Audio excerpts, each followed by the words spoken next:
Welcome to Leadership and Life Chat with your hosts, me, James Lay. And me, Mark Curtis. In each episode, we'll be illustrating how success in leadership is inextricably linked with success in life. Whether it's leadership in business, society, family or friends, we're all leaders. Using our experiences and a range of expert guests, we'll share secrets to boosting your health, wealth and self. So let's get on with the show. Okay, everyone, fasten your seatbelts and get ready to take a wild ride into the metaverse. On this week's guest episode, we're going to take a dive into all things web3, how it's starting to impact on us now, how it's going to play a major role in the future for our businesses, our customers, and how we operate as human beings. This is something, my friends, we cannot afford to ignore. And we need to get ourselves conversant and grasp the language and the opportunities that are out there for all of us. And who better to help guide us through this than Alison Alexander?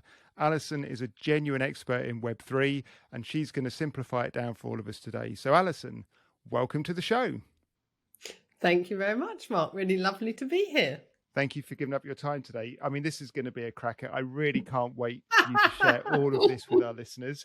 But before we get into the main topic of today, which is Web3, Alison, perhaps you'd just like to share a bit about your story and your background with the listeners, just as an intro?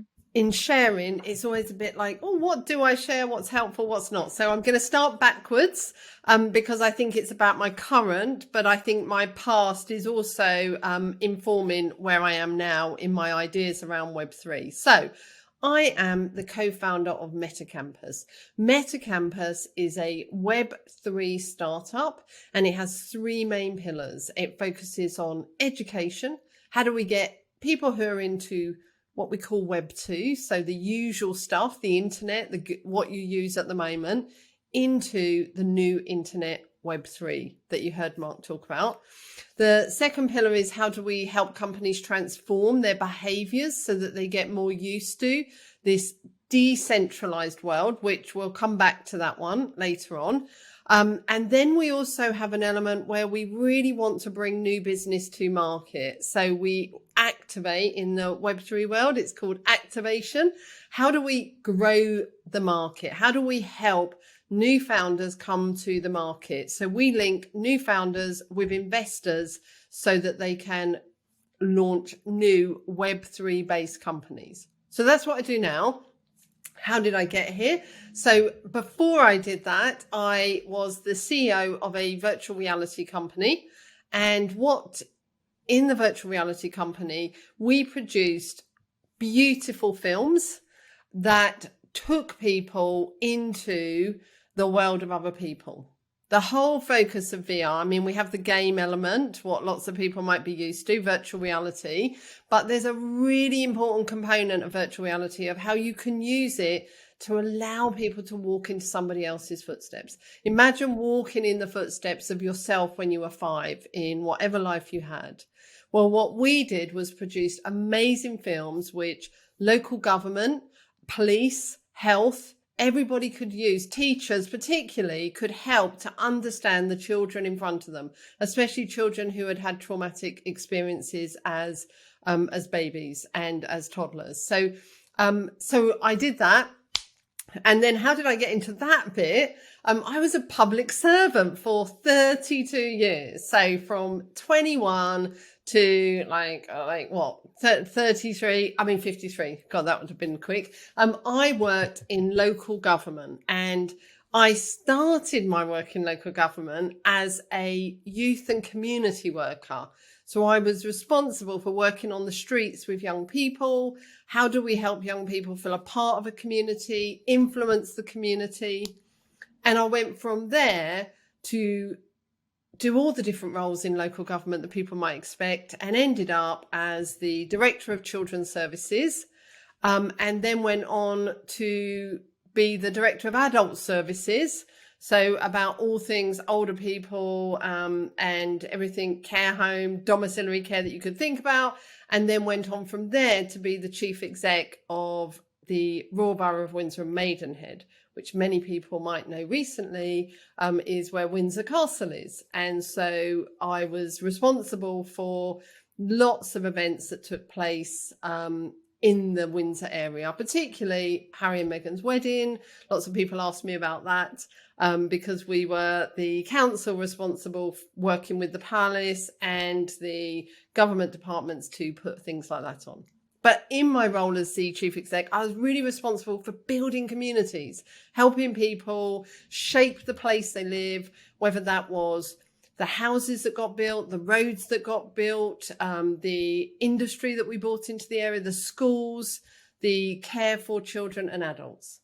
And that, after 32 years, I thought I had done, needed a bit of a break.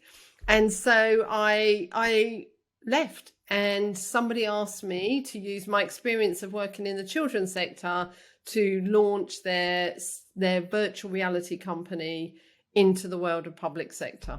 And that's how I joined that. And that's my journey. Wow, what a journey. I mean, the thing I was thinking as I was listening to your journey, Alison, is there's going to be people who are going to be listening to this podcast, reading stuff about Web3, and they're going to be thinking, oh, I don't get all this stuff. It's not what I do. It's just not for me. And I think your journey, to me, really highlighted that.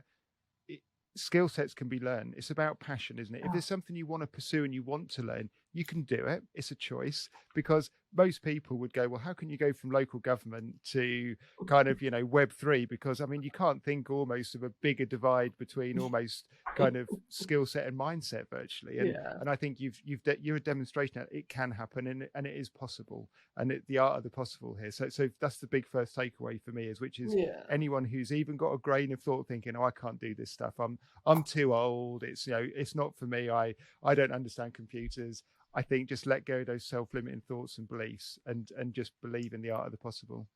Definitely. And can I jump in there, Mark, in terms of a couple of thoughts that you just made me think about? Firstly, age. I think that's such an important point. And as people will see, I am old. Yeah. Like there's always a relevancy of what does age mean. But I am 54 this month. I've turned 54. But in the world of what you've just said, Web3, people will look around and think, oh, you look quite old compared to some of the people we see in this world. And I think that is a really important challenge for the Web3 world. I want to say not for like people who use Web2, not for people who are my age. The only way that people my age will come into this sector or come into the Web3 world and really use all of the tools we're going to talk about is if they're helped. Yep. Everyone, you do what you're used to unless you're helped and invited into a new world. And it's those who are the builders of Web3 have to invite everyone else in and show them the way in. But that's one thing, age. And I think we can talk about that at other points too. Definitely age. I think also I get asked the question all the time. You used to be the chief exec of a council. How did you get from that to be the chief exec of a virtual reality company? And it is, everyone always asks me that question. The minute they start saying, what did you do before? Or anyone that I know from before, it's just like, what are you doing now, Alison? And I think it is, and I hope we touch on it a lot, because there are everybody, whether you are a teacher, I have loads of thoughts of how teachers can use Web3, whether you're a nurse, whether like you're a doctor, whether you're a lawyer, an accountant, everybody, there are so many important things. The most important thing people must take away from this call is that Web3 is not about being a techie. Web3 is about what I call a kind of fourth industrial revolution, working from what we've been doing and how we have lived our lives using Web2. And just to be really clear to everyone, Web2 means everything you use at the moment, everything that's Google, OneDrive, everything, social media apps, everything. That is all Web2, everything. But actually going into the next world, Web3, it's about a mindset shift. It's not about, do you know code and can you code? Yeah, we will need people, and we need people doing that. But actually, we need people to understand the mindset of what's behind Web3. Yeah, well, I think that is a great segue, Alison, into what is Web3? You know, we've been bandying the term around, and there's probably people who are already thinking, well, what exactly? I've heard the term, but what is Web3? I mean, what is it? You know, what does it mean? What does it do? Why should I really care about it? Okay, so, and I am going to try and put it into different ways, because the simple way is Web3 is the new internet. So that's simple. Everyone's used to using the internet, and we used to have Web 1, where we used to just look at computers and get information. And then we moved into Web 2, where we not only got information from computers, but we could add it, we could write. So people say Web 1 was read, Web 2 is read and write. And Web 3 is an internet in which you will still get information from, you will still contribute information as a creator, but you'll also be an owner of it.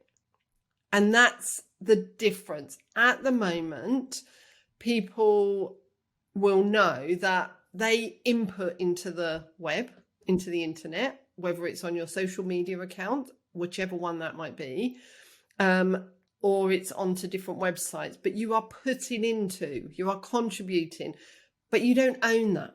So somebody else then gets to own that and capitalize from what you've put on there, or capitalize from your own personal data that you're using every day on, whether we call it like Meta or Instagram, any of those, where you are showing your preferences, and then that is being utilized by those companies to sell your data to as a marketeer, and they're getting rewarded for that.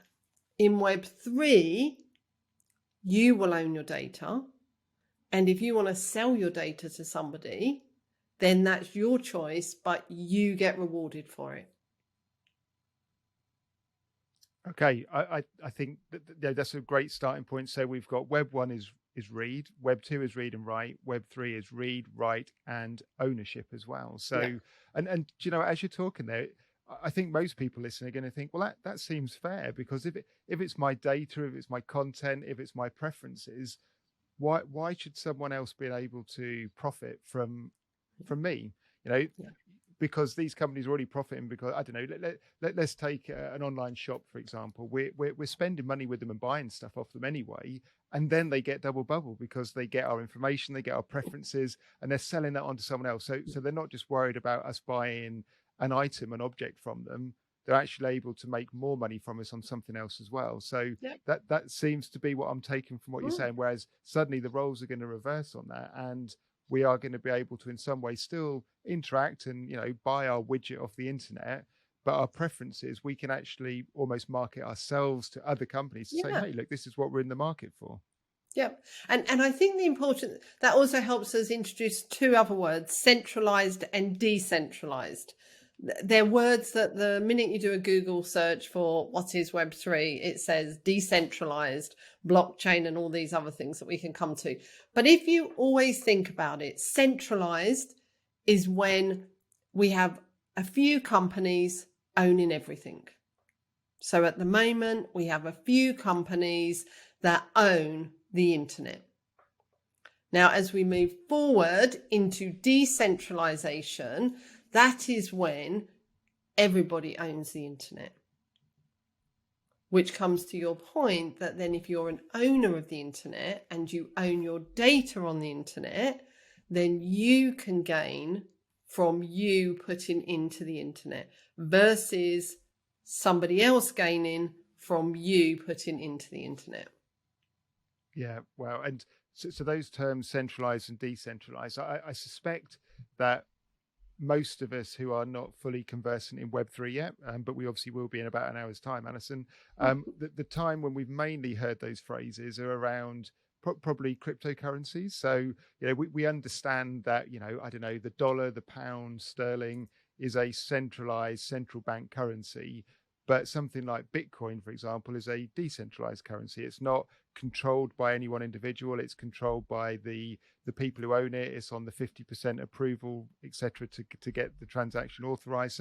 So I suspect most of our listeners will have heard of those two terms, but probably under the context of cryptocurrency rather than maybe the content on the internet. So that's obviously a starting point. And we don't want to go down a rabbit hole about cryptocurrencies and, is centralized, decentralized, better or worse, pros and cons, because I think that's probably for another show.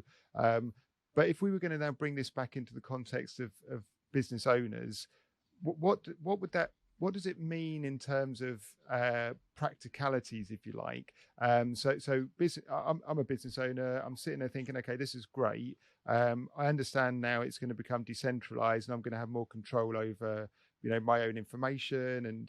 But what does it mean? How do I use it? What do I actually do with it? How do I make some money from it? What are the steps I need to be thinking about?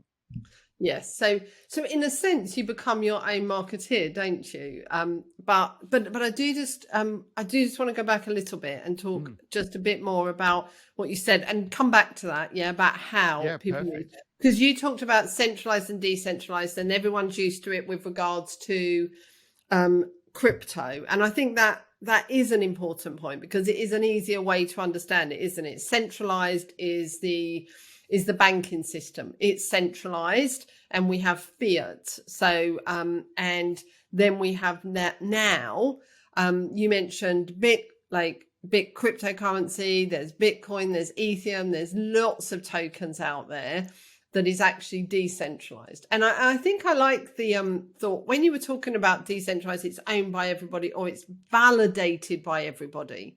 So you and I could send you some money, i.e. crypto, but you will only get it when all the nodes, that they call them, all the different dots, join together and agree. And I'm going to see it as in England, we talk about join the dots. Everyone's used to that, aren't they? So if you think about when you have a transaction and it's kind of confirmed, it's all those dots are being joined up and everybody agrees that is an accurate record. And then you get the money that I'm sending you. And I think I really liked that image. Just when you're talking about it, I always used to think about the nodes. How do I describe? But actually, it's like join the dots. Yeah, once all the dots join up, then that's a confirmed transaction and you get the crypto that I'm sending you. Sorry, that was my little input there of a little thought that I had when you were talking. So, but, and in that sense, some of it, so for instance, if you're a small business at the moment, you might have to negotiate or do a deal with the credit card companies direct. And then they will charge you interest for the transactions that they're going to process for you. Well, in the future, if you were a company that accepted crypto, then actually you don't have any of that. You go direct to the customer. So if you have a business and you're selling something and you want to sell to me, you might need me to go via PayPal or some other system to send you the money, and you will then have to pay a fee to those. And they're in control of what that fee is. Where actually you and I can do an arrangement. I can buy your product and I can send you the crypto, and we don't need any third party. What you're doing is you're removing the dependency on third parties. And if you're a small business, third-party costs are quite expensive in the kind of startup, when you have to start saying, now we're going to use this payment method, or I'm just going to say you might want to take a credit card that has quite an expensive rate, but you want those clients. But actually, that's a pull on your resource. So one way that small businesses will benefit from decentralization is they will go directly to the customer, and the customer will pay them direct in crypto. Yeah, I mean, that makes sense. I mean, as you say, the third party costs are huge for a lot of small businesses, disproportionate to the size of the business.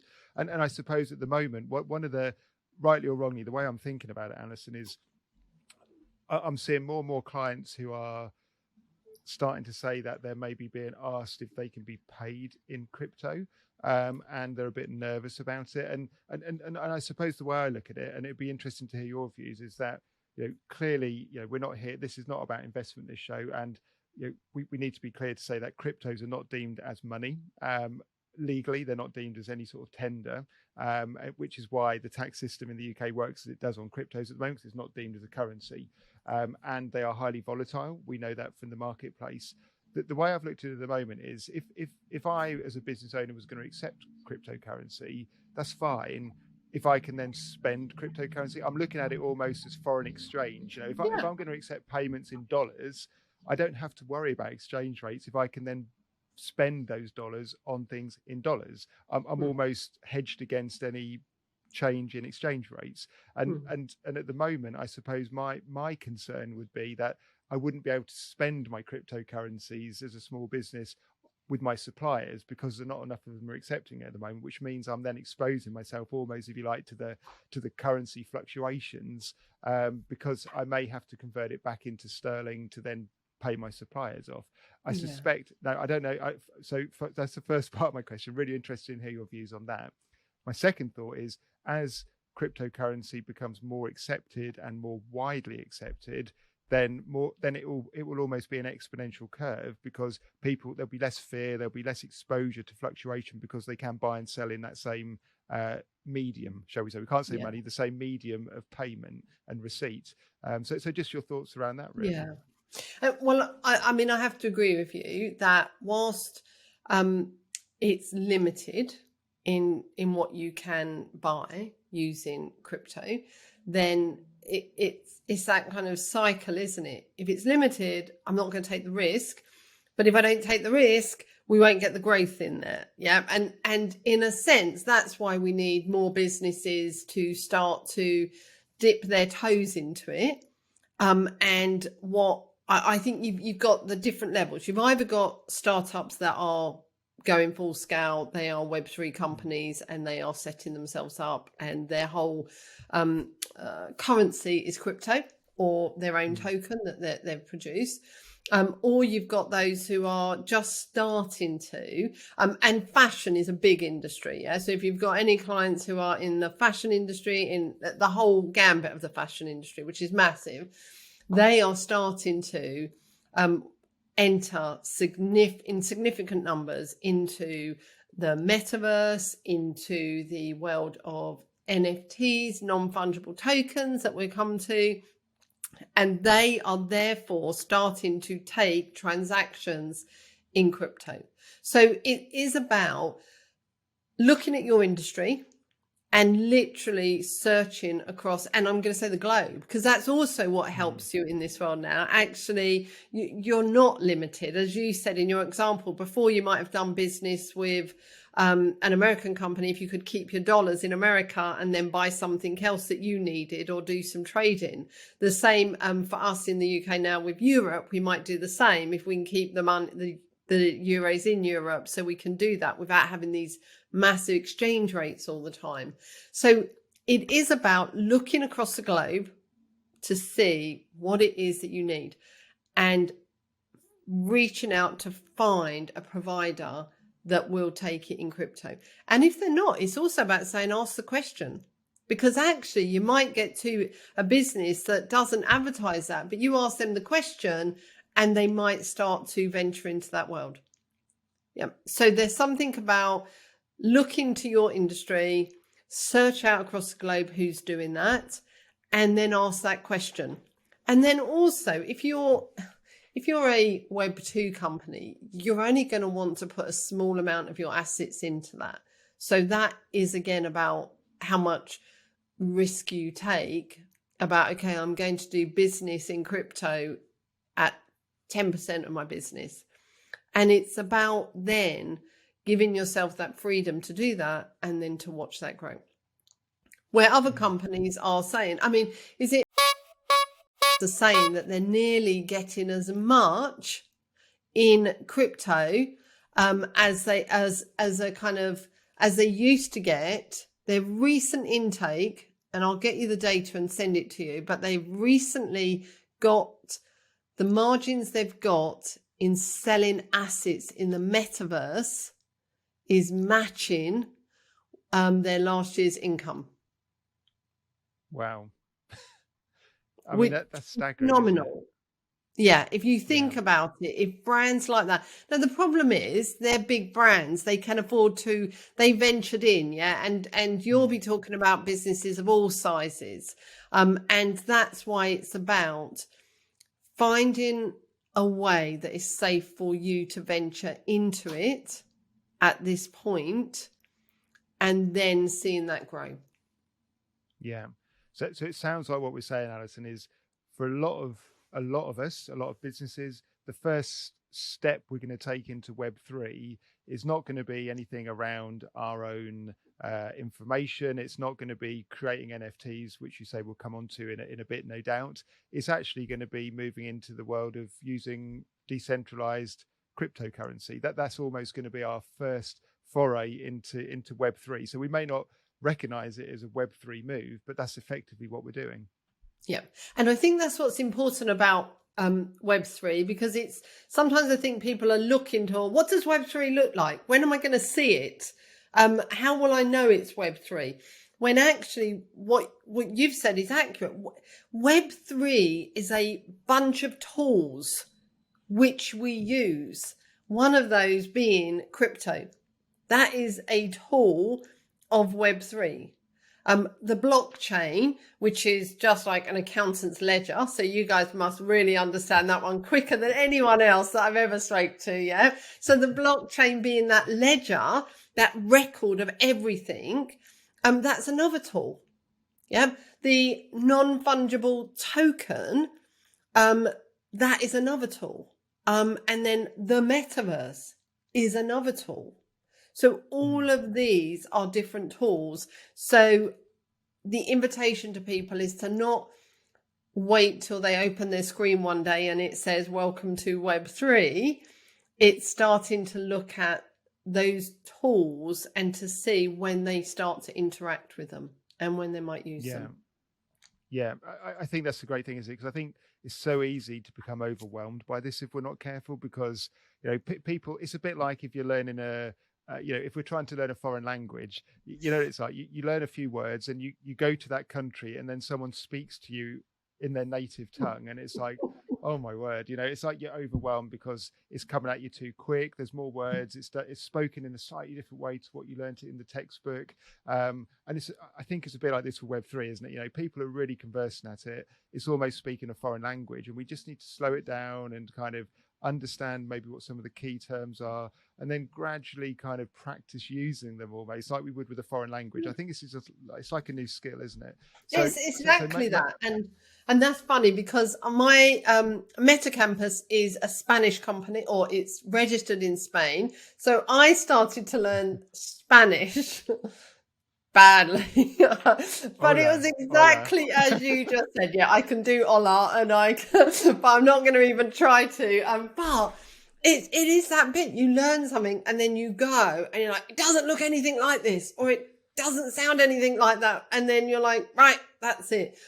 But it is exactly the same. Somebody would talk to you. An example today, I was trying to register onto a course that's being run by somebody called Punk6529, kind of really famous, kind of on Twitter. Check him out if you do. But he is trying to make the Web3, the knowledge, more available to people. And he set up this university course. And so you had to get one of his NFTs ages ago. And then if you have that, and he gave them away free. So, but again, it's about knowing if you got that, then you could get onto the course. Anyway, the point of this is I tried to get on this morning and literally it's like, I know what this should look like, but it's not happening for me. Yeah. So you can see, like, I have been doing this for like a period of time, and I was even writing to people, why is this not happening? Or it doesn't look like the connection's being made. And so literally, I have to say, Web3 feels really scary. And I think we have to really say that, because then we give people permission to kind of say, I don't know how to do it. But all the time people talk about Web3 in a way that's like, oh yeah, this Web3, that Web3. It makes it not very inclusive. And Yeah. I kind of this week, definitely, I kind of post every day on LinkedIn a bit like about my journey. And this week for me, I've had this real kind of feeling around inclusion and how inclusive is Web3. And we're only going to be inclusive in Web3 if we take everyone on the journey. And so it's our responsibility as people who understand Web3 to backtrack and help people on the journey. Sorry, that was another little rant. No, I think that's a really, really important point you've raised there, Alison. And it reminds me, I think it was Einstein who said something along the lines of, if you can't explain something in simple terms, it means you don't understand it yourself. And, exactly. And I think we're at that stage, where there's people who try and talk the lingo because maybe they don't really understand it themselves. So they try and impress their friends with their language. But actually, if you really truly understand this, as you're doing today, you can put it into simple terms, which makes it, as you say, explainable and understandable by the masses. And that's to say, it's no different to what I do as an accountant. I can trot out loads of highly technical garbage, or I can put it in a way which is understandable. And it's about relatability, isn't it? And I think that's a massive point you've just raised there. We need the metaverse to be more relatable to the average person on the street who doesn't want to become an expert in this. They just want to use it for bettering their life, for improving their life, for improving their business. And that's why it has to be accessible. And it's not accessible if we don't help people learn to walk in. Yep. And when they're in, it needs to be really inclusive. There's that saying of, if I can get into somewhere, if I look around and I don't see myself in there, I won't feel confident enough to ask questions or to talk. I won't feel included. But as important of being accessible and inclusive, it's got to be safe.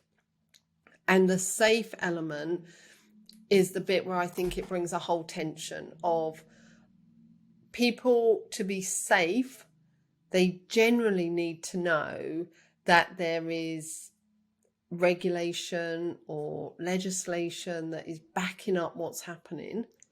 And if they don't have that, they won't feel as safe. And what I mean by that is an example of, I recently had 6 NFTs stolen, really precious NFTs to me, and I had them stolen. And I could sit here and say it was my own stupid fault. I hit a button. I did hit the button. I let them into my wallet, and therefore they then took off those lovely NFTs. But that really impacted me and made me feel like, okay, even after all this time when I've learned things and I know how to do it, I still had those stolen. And actually, I have no recourse. There is nowhere to go. The mantra about Web3 is that it's you being in control. The downside of you being in control is that there is no protection. And there's no recourse. And you can't say to the mass population, you're now in control of everything, without really helping them understand how to do that, so that they are so super safe. Because that's the bit that is stopping the mass population coming in. I'm not telling this story to scare people, because people will go, see, that's why you shouldn't get into Web3. I'm saying, no, we should get into Web3, but we've got to find a way that means it's harder for people to scam people. And when they do, there is some recourse, because without that, again, Web3 will become quite a exclusive environment, because if you can't afford to lose anything, you won't get into it. A couple of really interesting. So firstly, you used a couple of terms which we'll come back to make sure it's inclusive, but the first point I'd like to just touch on is what you were talking about there, which is, and this is the real, I guess, dichotomy of Web3, isn't it, which is, it's existed, it's come into existence because people are fed up with centralized command and control, So almost this is the reaction to centralized command and control, whether it be government, whether it be banks, whether it be massive institutions, it doesn't matter. This is almost pushing against that. And as you say, it's almost like if we have a Web3 world which has too much protection, we come back to a centralized world rather than a decentralized world. So it's almost like never the twain shall meet. Is it possible to have a decentralized world which has some centralized control around it, or does the in inverted commas nanny state grow and grow and grow till it almost takes over? I mean, great philosophical debate, probably not one for today, but it is almost, it's a circle which is quite hard to square on this one, maybe. Yeah, and I think, but I was going to put it into an example. I was on a panel a couple of weeks ago in London, and I was asked this question about regulation. I genuinely believe that there is need for some forms of regulation. Now, we can say there's already lots of regulation about intellectual property rights, ownership, things like that, which can be applied with regards to activity in Web3. So it's not like Web3's come in and there's no legislation. So people need to firstly think we already have lots of legislation and regulation of how we live our life. And a lot of that can be applied. But there are elements that are new and having to be tested about what that really looks like. But coming back to the point, you're absolutely right. People have brought Web3 into existence in the way it is because they're tired or they want to let go of the centralized. They want to be in control themselves. They do that, but actually they will want protection. And I think, for me, what I said to these guys here, because at the event they were going, well, no, but we're decentralized. We want to do it differently and without that. And what I said is, you can't protect the masses. And if you can't protect the masses, then they're not going to join. And so the biggest thing is for Web3 enthusiasts, builders, founders of company, not to reject the notion of regulation and legislation, but I think they need to join the discussion, because if they don't, those centralized bodies will join it and they will help shape the legislation, as opposed to it being the other way around. We need all those who are passionate about decentralization to be in that discussion and to be having the exploration as to how can we revise and develop the legislation and regulation to keep the principles of Web3 whilst also offering protection for the masses.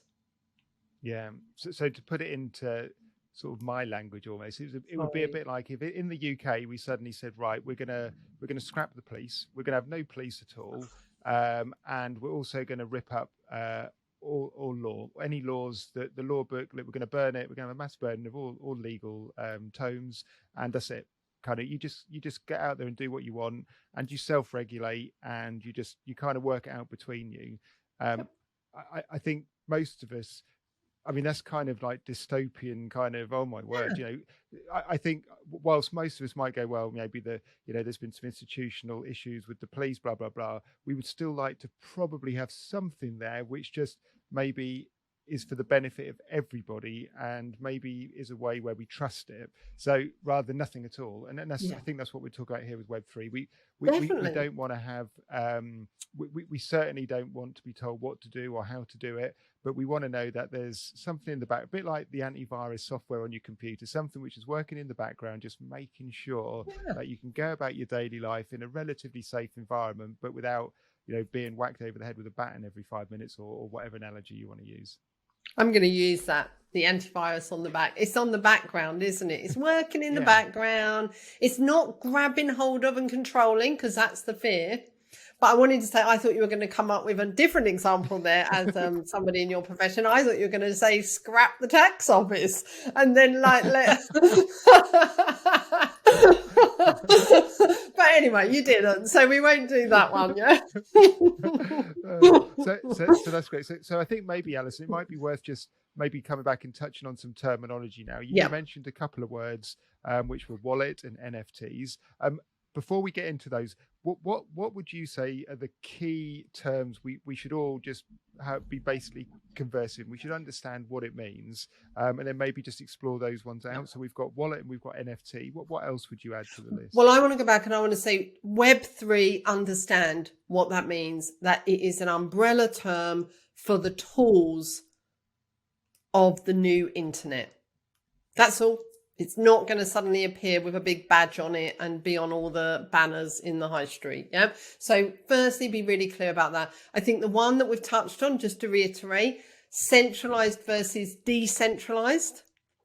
They're just really important for people to be constantly to know. We can look at dictionary definitions, but it's exactly as you said, centralized systems controlling and owning everything, and decentralized where we are all owning our own data, and therefore everybody is a part of that system, having that ownership. So they're two that I think is really important. Blockchain is another one, because I think people will hear that. Now, I'm going to assume that you could just explain blockchain better than me because you're an accountant, but blockchain is a ledger, yeah? And so forever in history, we've been recording. So when you do a bank transfer, your bank register or write in a little book that you did this and that you sent money to this, and then that bank says, I'm going to now write that transaction that's gone from this account to that account. You're pulling a face. I'm not sure if I'm describing ledgers in banks, right? I think that's a great explanation, Alison. Honestly, spot on. So it's a bit like everybody writes it down, and therefore now what we're doing is the blockchain is the same. I describe the blockchain as like all these little boxes, like filing cabinets, loads of different boxes, and in each box there's lots of transactions, and that's where your transaction is put in. And because it's in a transaction that's been kind of grouped together, and it had to be confirmed by all these, what we said, nodes. It's not a word people really need to know, but it's nodes that are confirming that that was a transaction that was approved, put in that box. It can't ever be changed. It's immutable. That's what people will often say. Another term, things on the blockchain. Firstly, they're transparent. You can see it, but it's immutable. Can't be changed. And when people say, yeah, but everyone can hack things, just my understanding of the reason that it's so much more protected is if you were trying to hack my bank, you've just got to hack my bank. I'm not saying you can hack my bank. I'm sure it's very difficult. The bank protect me very well.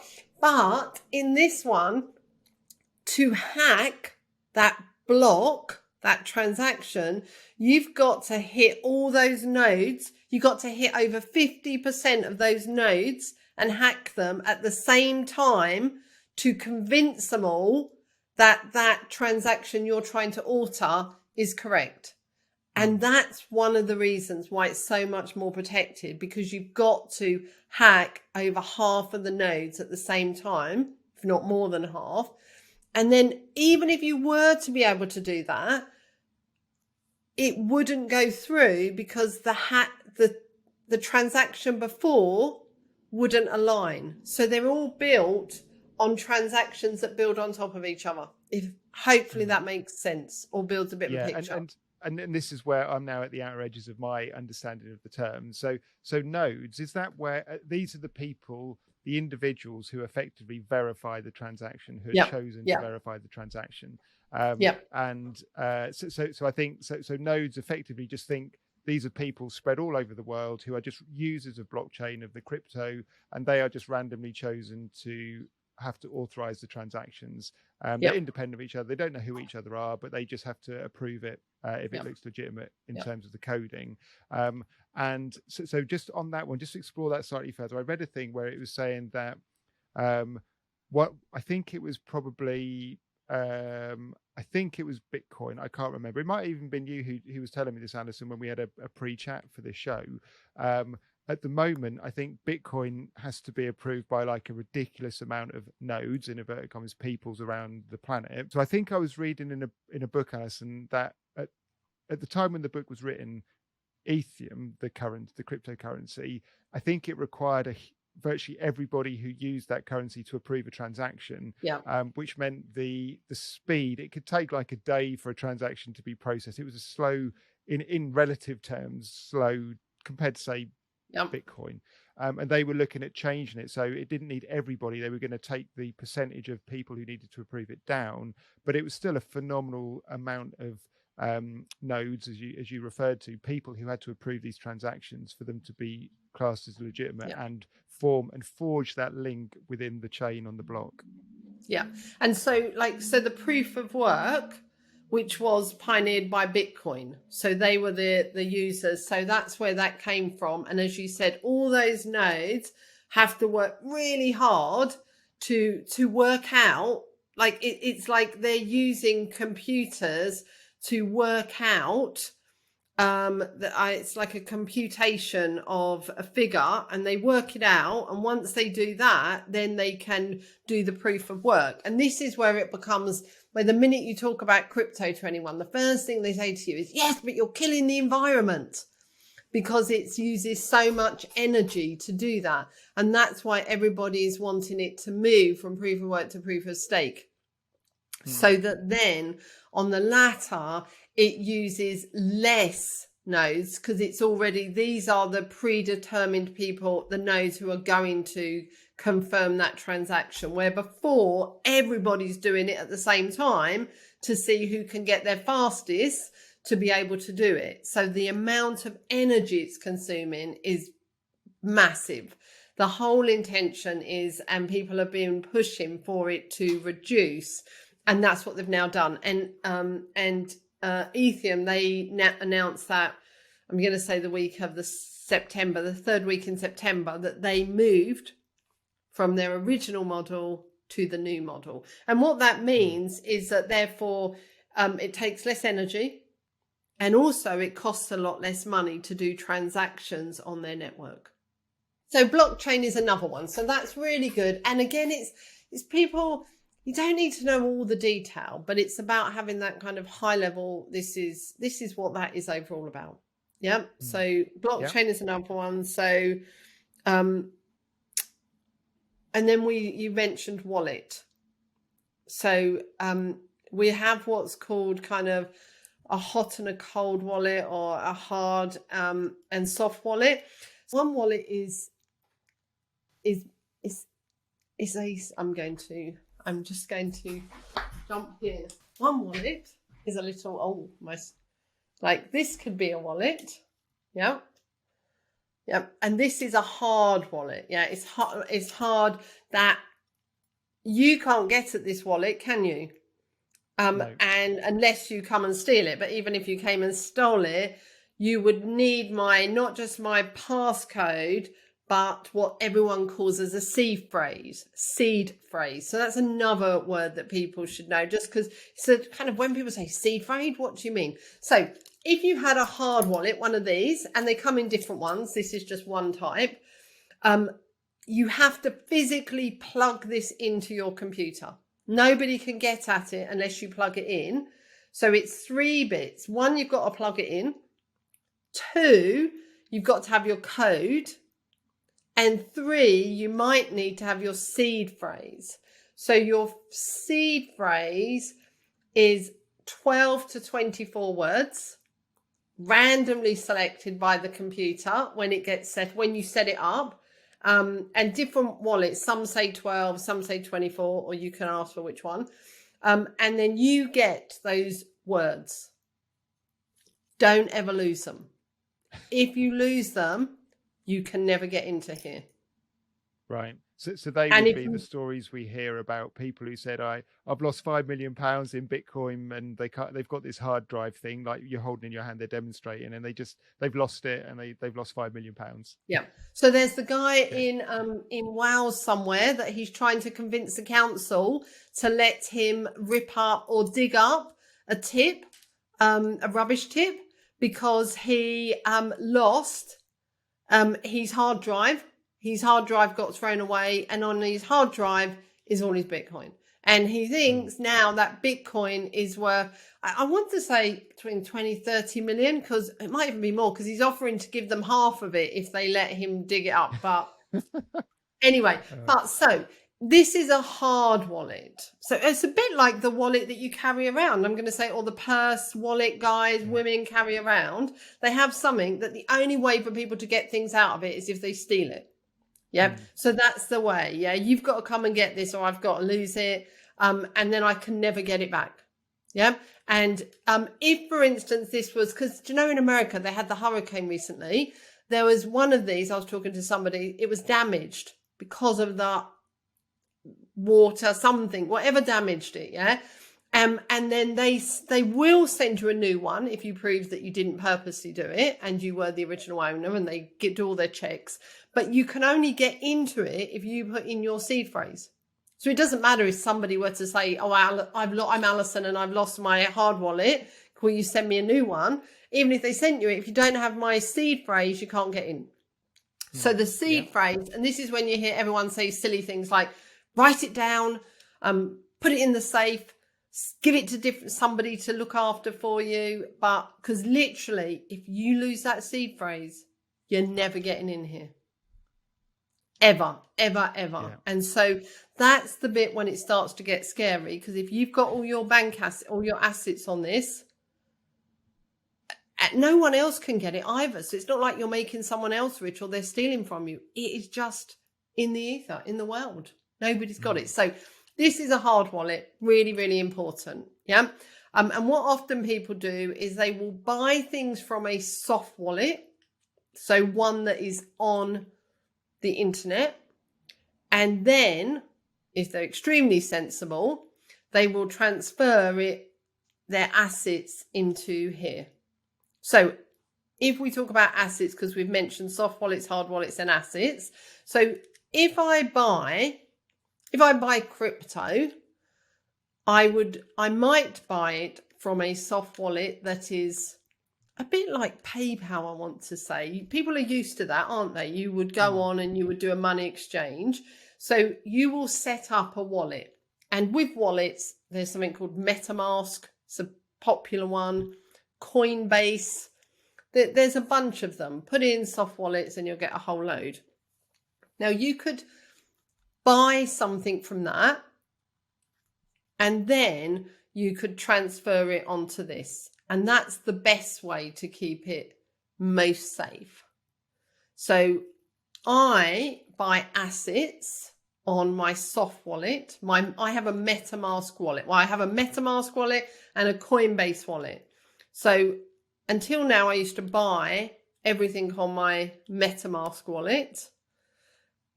And stupidly, I kept all my assets on my MetaMask wallet because I like to look at them every now and again and see them all in one place. I'm an organized person, so I like to see it all in one place, everything in one place. Don't do that, everyone, okay? Because that's what happened. Then if somebody gets in, they could take everything. Yeah. I was lucky that they got in and they only took 6, but that's because they had a particular code they wrote to be able to do that. But anyway, so hard wallet, soft wallet. Soft wallet is like if you go into a search engine and you put soft wallet and you put MetaMask, it will come up and it then just sits on your system. And even with a soft wallet, you have a seed phrase and a code and a password. So the password is usually what you have to. You don't have to pump in your 12 or 24 words every time. You only have to do that if you do something wrong trying to sign in on your password. So then they ask you for your seed phrase. But so I have my MetaMask wallet on my browser. And then literally if I want to buy something, I have to put in my password. Usually a like 6 or 8 digit number, words, whatever you want. You go into it, you sign in, you connect your wallet to the site that is selling you something.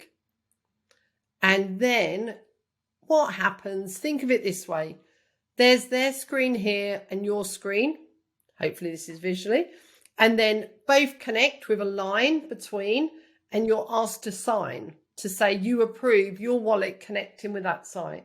You connect, And then if you want to do a transaction, you're then asked again to press another button to say you're authorizing the transaction.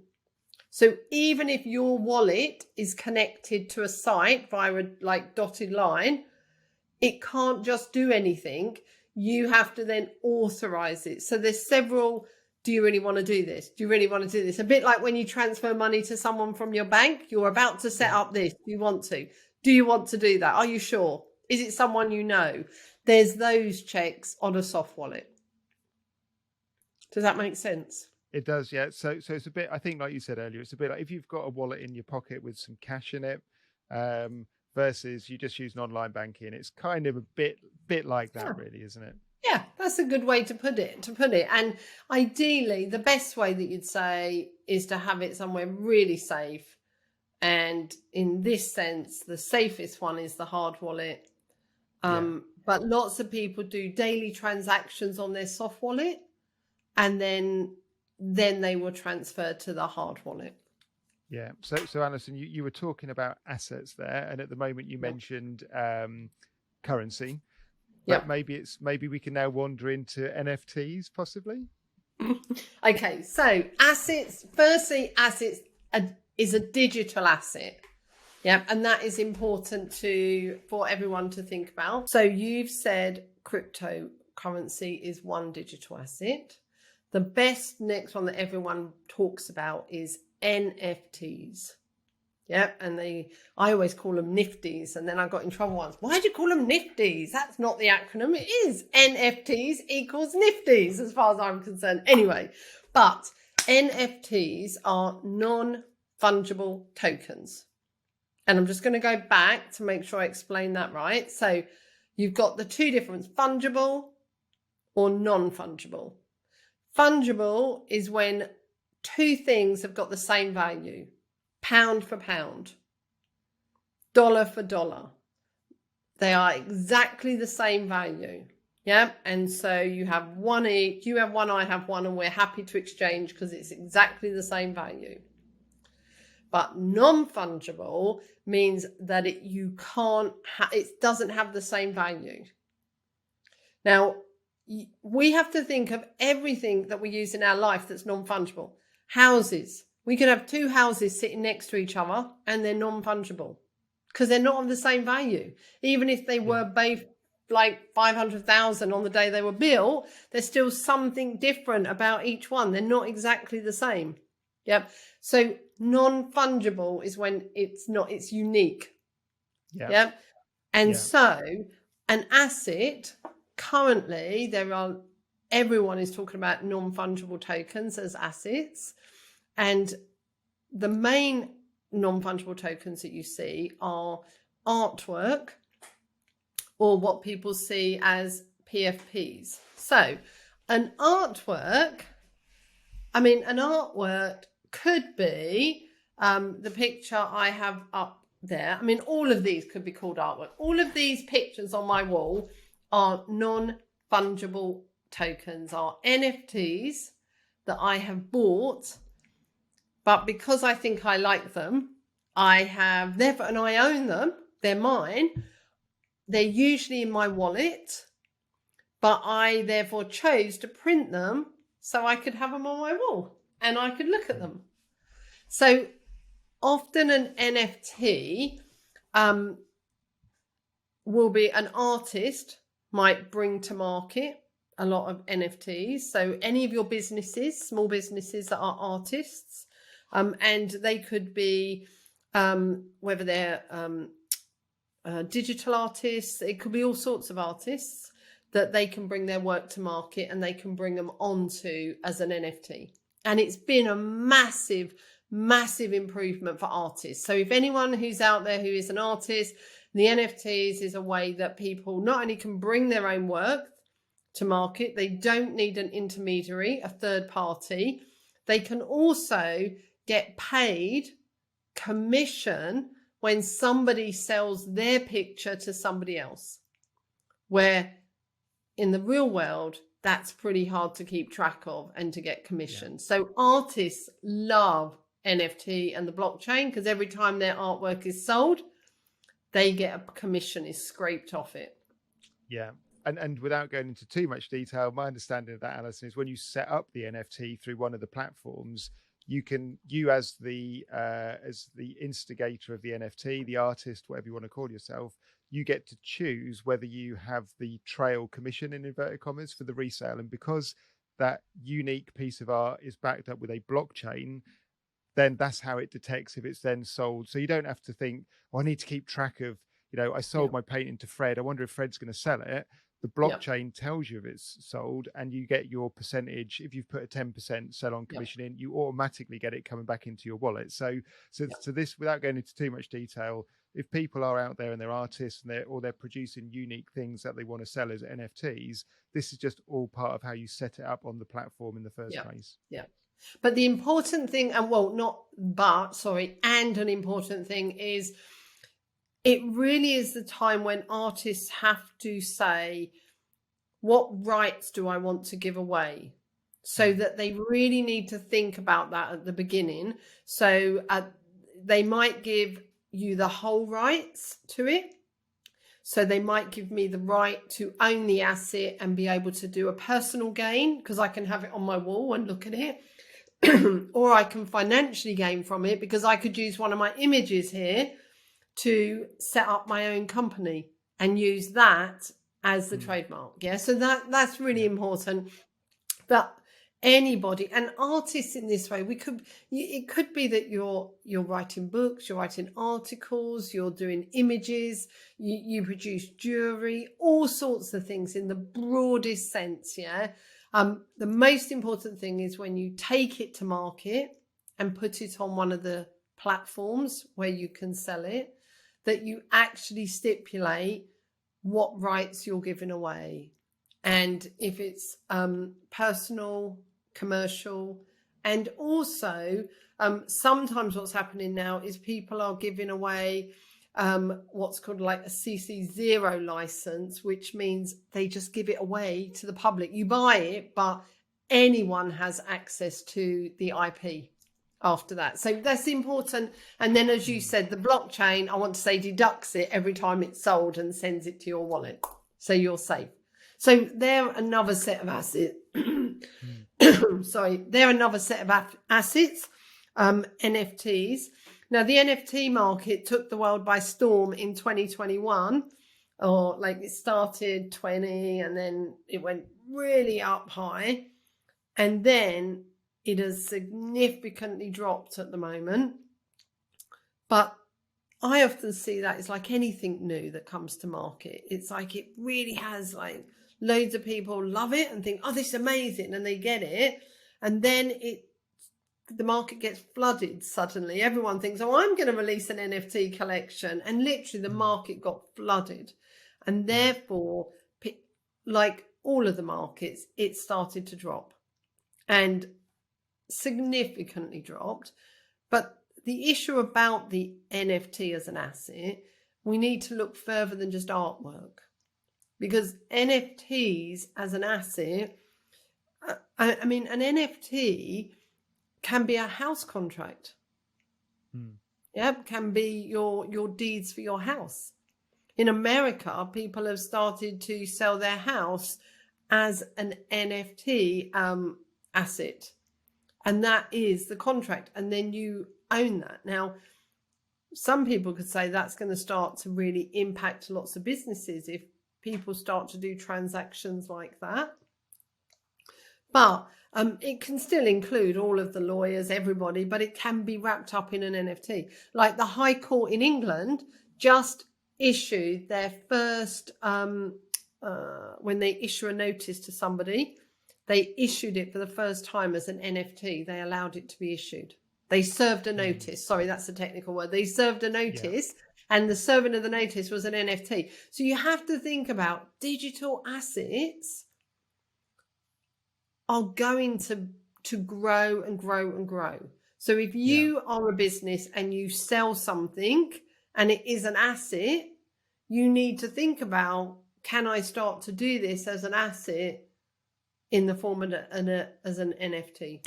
Yeah, I love that as an example, because I read a book around NFTs just recently, and and they were talking about selling tickets for events as NFTs, so suddenly, Alison at Metacampus is going to put on a meet and greet where it's restricted to 15 people.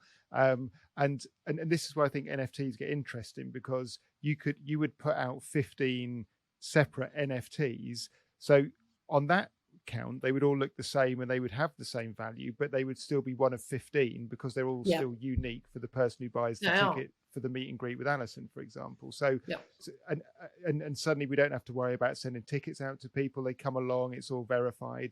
So I'm with you. I think we need to really open our eyes and our horizons about what I think the term is off-putting. I think it is just, it's a token, isn't it? It's whether it be a piece of art, whether it be a ticket to attend an event with Alison, it doesn't matter. It's something which is unique, which proves you've got the right and ownership off the back of it. And I think the applications are virtually unlimited. Just to pick up on what you said about house sales, where this gets interesting for me, just to bring it back to accountancy and tax for a minute, the legislation is thin. So I've been looking into it, and at the moment in the UK, NFTs, the legislation is just behind. There's no real legislation around them. So the question I've asked is, well, are they subject to UK VAT? And the answer is probably, but there's no legislation for it yet. So, all of this, so if you sell a house, it has to be registered at the land registry. There's stamp duty to be paid, blah, blah, blah.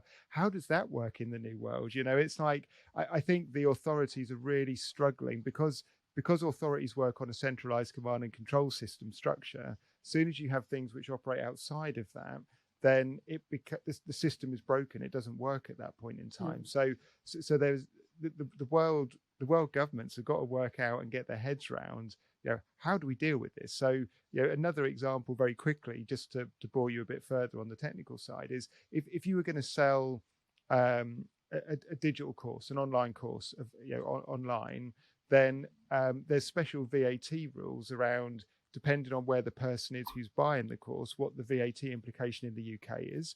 But one of the things around the metaverse is anonymity. So you wouldn't necessarily know where in the world the person was who was acquiring your course.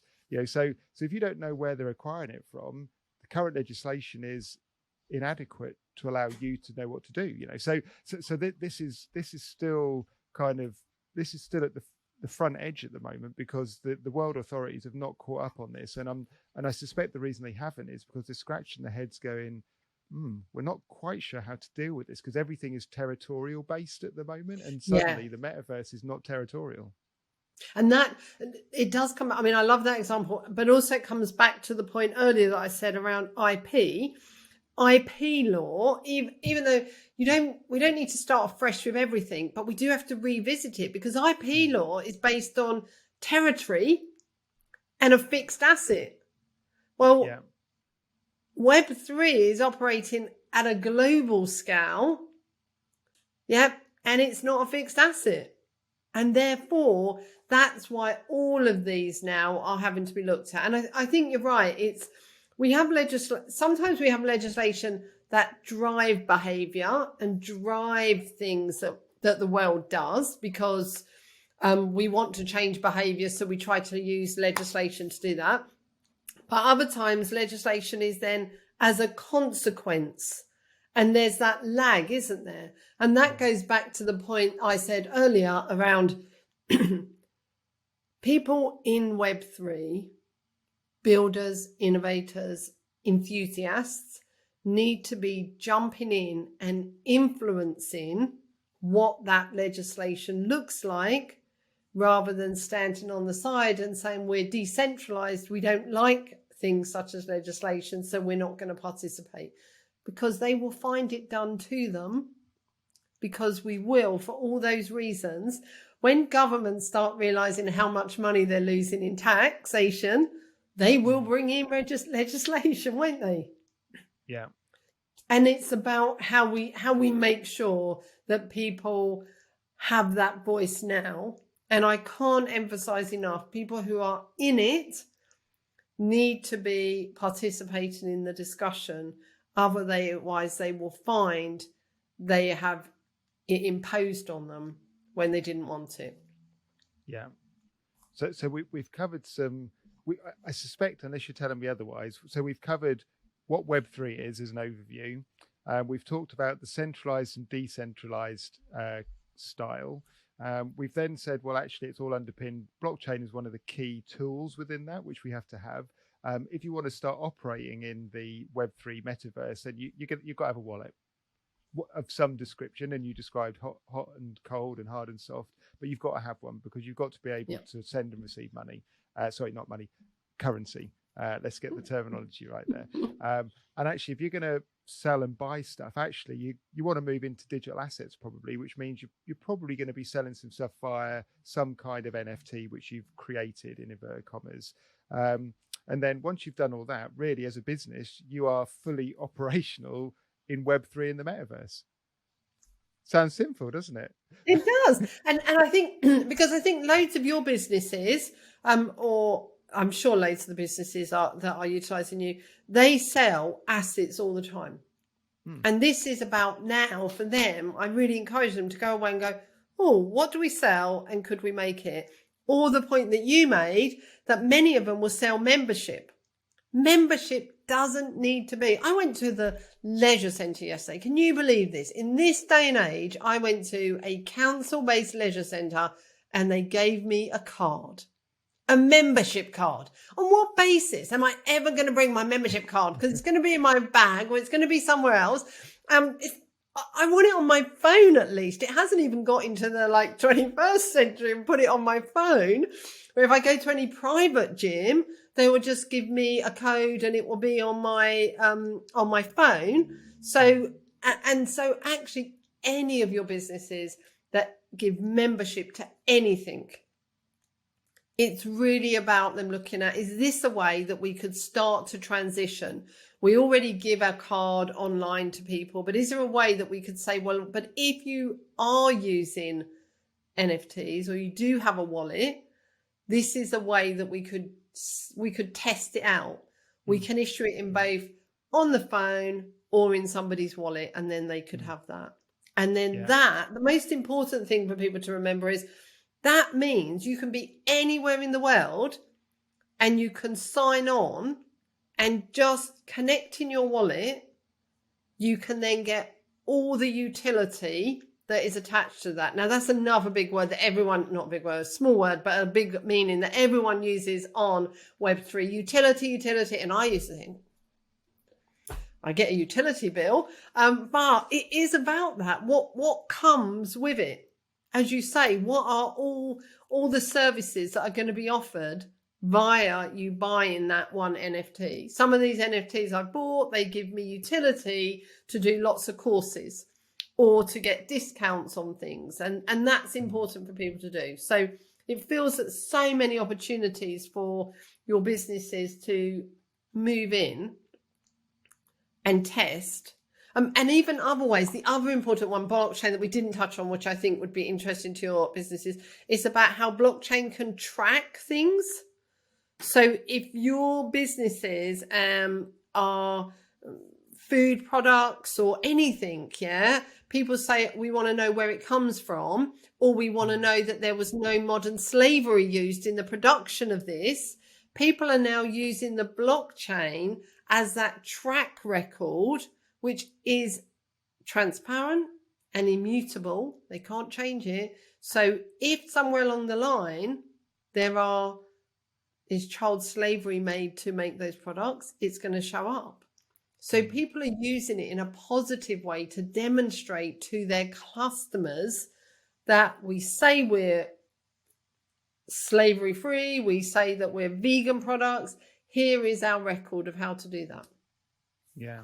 I think that's a really important point, as you say, which is traceability and trackability, which is something we're all, a lot of us are interested in, as you say, around food and such like. And here's a great opportunity without a high cost involved in actually demonstrating that.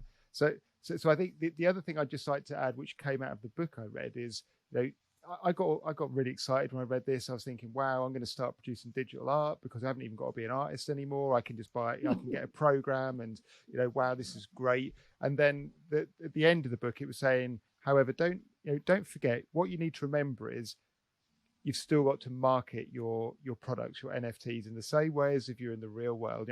People are not just going to find your stuff because you've happened to create some digital art. So the other thing is, if you are going to have a foray into this world, you've still got to market it. You've still got to have your marketing funnels to drive the traffic to find you, because otherwise it's needle in a haystack stuff. So principles of marketing do not disappear just because this happens to be Web3. Yeah.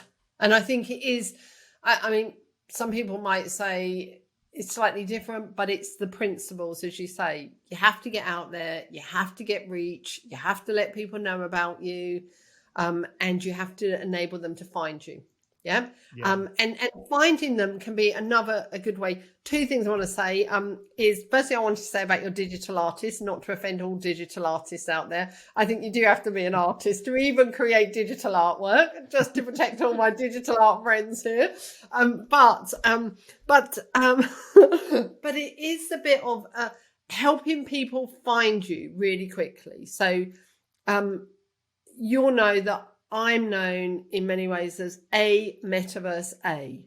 Yep. On Twitter, I'm a Metaverse A. So you could say that's my trademark, a Metaverse A.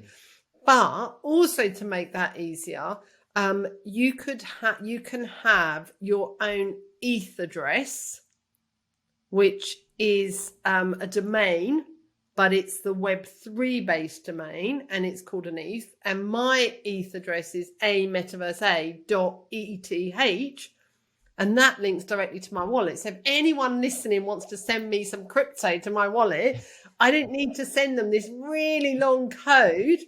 I just send ametaverse.eth. And these are the new domain names of the Web3. And this is important for your audience because they're all businesses and they all have their own trademarks. Even if you are not going to venture into Web3 now because you think too much, I just don't want to do that at the moment, I'm doing other things, just go and buy your trademark name or your trademark as an ETH address. ENS, yeah, because if you don't, somebody else could own it. And if they own it, and we should put the link at the bottom so that then people can find how to do that. But it's just an ENS domain, and they are a bit like .com, yeah, .mao, yeah, all of those. And it's really important because if you have a word that's really important and you've trademarked it and you use it, but you didn't go and buy it as an ENS name, anybody can buy it. So I would really invite people. It's the decentralized naming and you can have your wallet pointed at it. So if somebody wanted to pay your company, they could do that. You can have your website pointed at it, everything. I just want to say, any businesses out there who thinks I'm not interested in Web3, fine, but just go and check on an ENS name and buy your trademark, so you don't then get disappointed when someone else is doing it. Yeah, I'm sure producer Lizzie in the background is scribbling that down to make sure it gets captured to go into the show notes. So thank you for that top tip there, Alison. What I'm taking from this is actually, if you're a small business, just even if it's only like maybe 5 or 10% of your time at the moment, just dedicate it to maybe having a go at this stuff, because it's almost like the way I'm looking at it in my mind, it's almost like a bell curve. Web 2 was when the big players got involved, and it was like, unless you were Amazon and the really big players, Web 2 just played to the businesses that they created. Happy days. Yep. Web 3 turns us into artisan cottage industries again, because the power is back with the masses. Suddenly we are you could be an artisan producer of something in the back end of nowhere, and suddenly you are just as relevant and just as important as Amazon. And Web3 gives us that power. So I think the message I'm taking from this, if I've understood you correctly, Alison, is if you're a small business, this is your time to shine. This is the real opportunity to not have to go, well, it's all right for the big, the big businesses, the international, the global businesses. No, this is right for you. This is what is going to help you in the future. Yep. No, absolutely. And for me, the next big tip is to just find the thing that you like and you're interested in and go and have a little play with that. Like if you like art, then you'll go look at that. If you like finance, go play with that. But each of them, just find something in this new Web3 world that people are talking about and go play with that.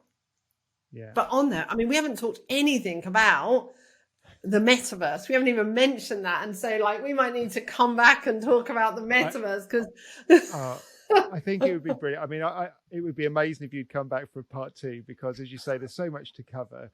I'm conscious of your time, and I'm looking at my screen now. We've been recording for 1 hour and 20 minutes, and it feels about 5 minutes to me. It's just been absolutely fascinating. So thank you. Before we let you go, in time-honored tradition on the podcast, we always like to finish with a couple of stock questions. And I did give you some pre-warning, and you did kind of give me an idea what you were going to say. It may have changed in the last couple of months. But the first question, Alison, is if you were going to recommend 3 books or podcasts or journals, anything which you think would be really interesting to the listeners, what would they be and why? Okay, so I would do more podcasts because I think they're really easy to, when you're walking the dog, taking the kids to school, doing anything, you can just have them playing. And there are, and again, I'm going to target it. There's the general stuff. So Crypto with English is a really good one. He's really good. Hello Metaverse, that's a really good one. There are some really good ones around women, particularly like Women of Web3 is a good one. Holly Shannon is a good one.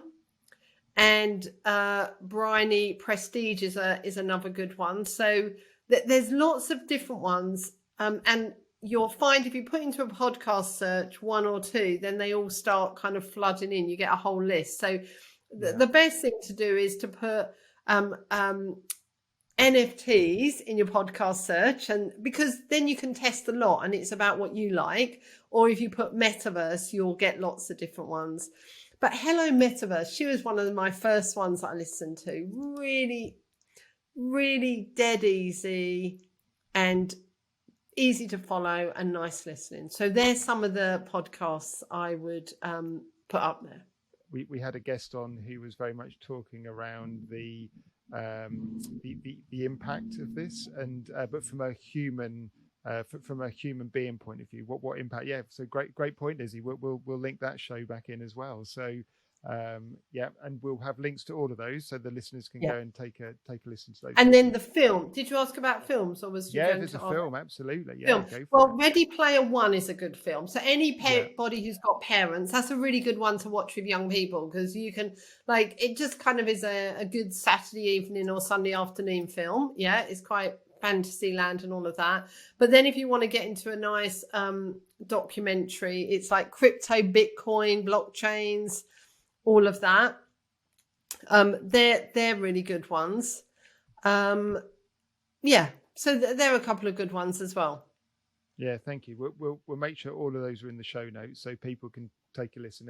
And I think we did actually discuss Ready Player One with Alex on a previous podcast, and this showed a little bit of my naivety around this. It was actually a book, Lizzie, wasn't it? And what was the book called? It had a different name, didn't it? But Snow Crash. Brilliant. So if anyone wants you could read the book. Yeah. But if you just want to have a visual, Ready Player One does a reasonable job of bringing the book to life.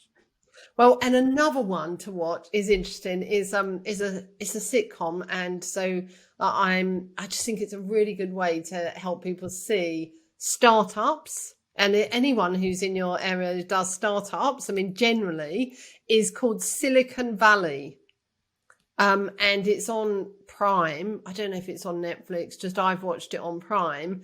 And it's got lots of series, and it starts very much as we're startups, but Then they move into launching Web3. They're tech startups, because Silicon Valley it would be, but it's just a really good thing for people who are even running big businesses and they forget what it's like for small startups. Watch this and you suddenly go, oh heck, I remember those days. Or, oh my God, I think I have a hard day. I should listen to those founders. Founders do phenomenal jobs, of people who are really, it's their cash on the table and it's what they're doing. And so that's a really good one as well. I like that. And it's good fun. Brilliant. Thank you. Well, I think that will keep our listeners occupied for about a couple of years, just catching up on those ones. So that's a good start. Thank you. So final but question. I do just wanted to say, Mark, one thing I think we didn't touch enough on, and we can do another, like, I'm really happy to come back because I love talking with you guys, is around that human element, about how we can use the blockchain to enhance life going forward. There are so many opportunities for that. And I think that would be great to have conversations. And maybe even people could send us some questions in. What didn't they like about what we said, or what they thought? Absolutely. I mean, that would be great. So thank you for that. So final question, Alison, and then I promise I'm going to let you go. So the final question is, if you could transport yourself back in time, which I'm thinking might not be far away in the future now, given everything we've talked about today, but at this point we still can't. If you could metaphorically go back in time and talk to an 18-year-old Alison, what 3 tips or pearls of wisdom would you try and impart on yourself? I definitely say learn tech. Learn tech. I want to say, as an 18-year-old woman, nobody enticed me into tech. So seriously, as much as we learn how to write, learn how to use your computer and tech and how to code. I think it doesn't mean you're going to be a techie or a coder or an engineer, but I just think it empowers you so much. I so wish in all the conversations I had that bit of knowledge, because then I know if people are scamming me or not scamming me. It just is such an empowering tool. Yeah, it's not if you're going to do that. So I definitely do that. I would definitely say, when you hear of something new, don't just dismiss it. Go and dig a bit. So on that sense, when we all heard about Bitcoin, probably 15 years ago, we should have all gone and picked up a piece of Bitcoin, because we'd all be very happy nowadays. Yeah. So definitely, but I think that applies to anything. So I use it in that sense, but anything. If you hear something new, if your first reaction is, no, it won't work, no, it won't, just take a step back. That's what I would say to myself all the time. Always ask that. Yeah.